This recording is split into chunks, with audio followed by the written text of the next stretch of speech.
Mana bugun offlayndagi qizlar bilan shuncha rasmlarni chochib olib dars o'tdik. Asosiy mavzuyimiz qizlar varikozidir. Nimaga shunaqa varikoz bo'lib ketadi?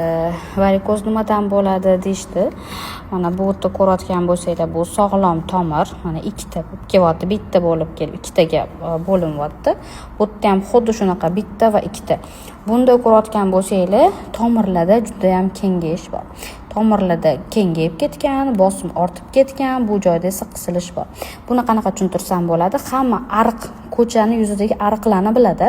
Mana shu ariqlarda suv oqimi qayerdadir kamroq bo'ladi, keyin qayergadir kelganda chetlariga chiqib ketadi ariqda.